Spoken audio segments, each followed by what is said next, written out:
Sinema y'Abanyamerika ya Hollywood iri muri sinema zirenze kandi zikora ibintu bateguye. Nk'ubu iyi filime iri muri filime zakunzwe cyane bayita Jumanji. Iyi filime ya Jumanji yarakunzwe ku rwego rudasanzwe kugezaho bitewe n'inkuru yayo ndetse n'imikino itangaje, dore ko yari yahuriyemo n'ibyamamare bibiri, Jason D. White ndetse yahuriyemo na Kevin Hart. Uyu Jason D. White niwe dukunze kwita The Rock. Iyi filime bajya kuyikina, director wayo yibajije uburyo bazakompoza filime isa naho ari umukino, ariko uwo mukino ukazaza kukwinjiza mu bintu bya nyabyo. Ubundi director we yatekereje umukino ushobora kukwinjiza mu ishyamba rya nyaryo, dore ko iyi filime yitwa Jumanji ni imwe mu zakunzwe cyane ku isi, aho igaragaza umukino w'akataraboneka ushobora guhindura ubuzima bw'abantu burundu. Uyu munsi tugiye kureba inkuru yayo yuzuye y'iyi filime, scene yakunzwe cyane kurusha izindi muri iyi filime, amabanga yinjije ariyo bita box office, ndetse n'ibanga ryayo bayikina behind the scene. Ubundi filime ya Jumanji itangira batwereka mu mwaka w'1969, aho umwana witwa Alan Parrish abona umukino w'akataraboneka witwa Jumanji. Uyu mwana atangira kuwukina n'inshuti y'abita Sarah, ariko ibintu bihita bihinduka bibi cyane. Uyu Alan ahita akururwa n'umukino akajyanwa mu ishyamba rya nyaryo. Hashize imyaka 26, aba bana babiri Judy na Peter basanga uwo mukino mu nzu nshya bimukiyemo, aba batangira kuwukina, maze Alan agaruka maze kuba mukuru, aho inyamaswa ziva mu mukino zigatangira gusohoka, harimo intare, inkende n'inzoka. Umujinya n'akaga byuzura mu mujyi bitewe n'izi nyamaswa aka kavuyo ziba zateje. Aha aba bana bahita bamenya ko badashobora guhagarika ibi byose keretse barangije umukino.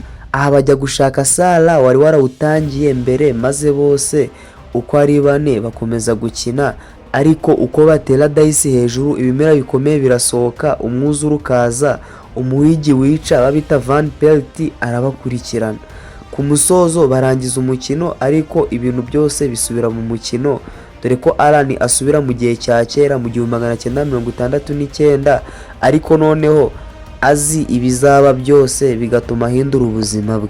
Ubundi muri iyi filime ya Jumanji hari scene yakunzwe cyane muri Jumanji. Iyo scene ni scene bita Stampede.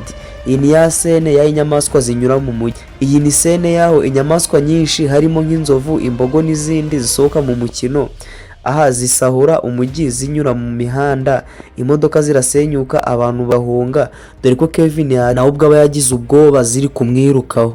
Ubundi iyi scene yerekanye ko CGI ya mbere ikomeye muri Hollywood, cyangwa se muri Hollywood aribo bantu ba mbere bazukoresha iri koranabuhanga rya mudasobwa. Bibutse ko igisobanuro cya CGI ni computer generated imagery, bivuze ko ni igikoresho cyongeramo ibintu bidahari. Ubundi iyi filime, iyi scene nanone yerekanye uburyo iyi filime yakoresheje tekinoloji hambaye cyane bikurikije nuko ibice bya kera bayikinnye. Iyi ni imwe muri scene itume iyi filime iba legend kugeza na n'uyu munsi, abantu bakaba bakiyikunda. Ubundi filime ya Jumanji igice cya mbere cya kera cyakinwe mu 1995, gikoresha budget iri hafi y'amadolari $65,000 z'amadolari ya Amerika, cyinjije amadolari $162,000,000 ku isi hose. Iyi box office nkubwiye yose ni iya filime yakinwe ya Jumanji kera batarayisubiramo. None ngiye kubwira amafaranga Jumanji yakinwe guhera 2017 na 2019, ikinwa na ba The Rock hamwe na Kevin Hart, amafaranga yinjije.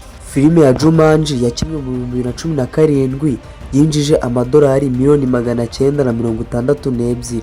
Naho dusanga ko filime ya Jumanji yakinwe mu 2019, ubwo ni ikindi gice, cyinjiza hafi amadolari $801,000,000 z'amafaranga ya Amerika. Ubundi iyi filime ya Jumanji bayikinnye gute, bayikiniye hehe? Ubundi hari ibintu byinshi abantu batazi kuri Jumanji. Ubundi iyi filime yafatiwe muri New Hampshire na Canada, cyane cyane mu gace bita Vancouver. Inyamaswa nyinshi wabonye muri iyi filime ntabwo zari za nyazo, ahubwo hano bakoresheje CGI, dore ko yari nshya cyane muri icyo gihe. Muri iyi filime Robin Williams wabonye wakinnye yitwa nka Alan, uyu nguyu hari scene nyinshi yahise yongeramo amagambo ye, ndetse uyu Robin Williams agakora ibyo director atamubwiye, ndetse agakora n'ibitanditse muri script.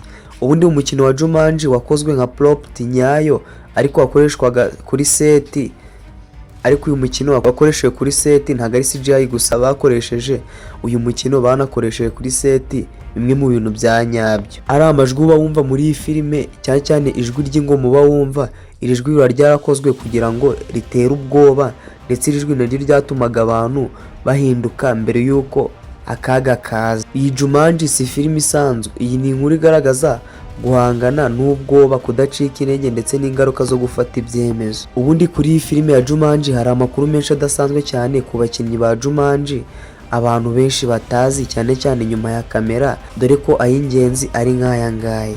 Uyu Robin Williams wakinnye nka Alan Parrish, uyu yakundaga guhimba amagambo nk'uko nabivuze haruguru aho gukurikiza script 100%. Abana bakinnye nawe bavuze ko yabasetsaga cyane ku buryo rimwe na rimwe byatumaga bafata scene inshuro nyinshi kubera guseka bitewe n'ukuntu uyu mugabo yabasetsaga cyane kuri set. Uyu yari umuntu wita cyane ku bana, dore ko yabafashaga kumva neza role zabo nk'aho ari umwarimu. Hari amagambo menshi uzumva muri iyi filime ntabwo ari ayo muri script, ni aya Robin Williams yihimbiye cyane. Muri iyi filime Kristen Dunst wakinnye yitwa nka Judy, icyo gihe yari akiri muto cyane dore ko yari afite imyaka 12. Yigeze kuvuga ko gukina na Robin Williams byamwigishije byinshi kuri acting, dore ko hari scene zimwe ziteye ubwoba nko guhura n'inyamaswa byari bigoye kuko yakinaga imbere ya green screen nta kintu abona. Uyu yavuze ko byamusabaga kwiyumvisha ibintu bitabaho cyangwa se nka imagination zikomeye cyane. Uyu Bradley Pierce wakinnye yitwa Peter, uyu ni umwana wakinnye yitwa Peter. Uyu mwana yavuze ko byari bigoye gukina ahinduka nk'inyamaswa cyangwa se nka Lamaki effects, dore ko ari igihe yambaraga costumes zimugora cyane kandi zishyushye cyane ku buryo byamubangamiraga. Uyu Bonnie Hunt wakinnye yitwa nka Sarah yari inshuti ya Robin Williams muri filime, dore ko bombi bakundanaga cyane, dore ko hari scenes bakoraga nta script bakurikije neza. Ibyatumye iyi filime irushaho kugaragara nk'iy'ukuri nk'ari ya nyayo.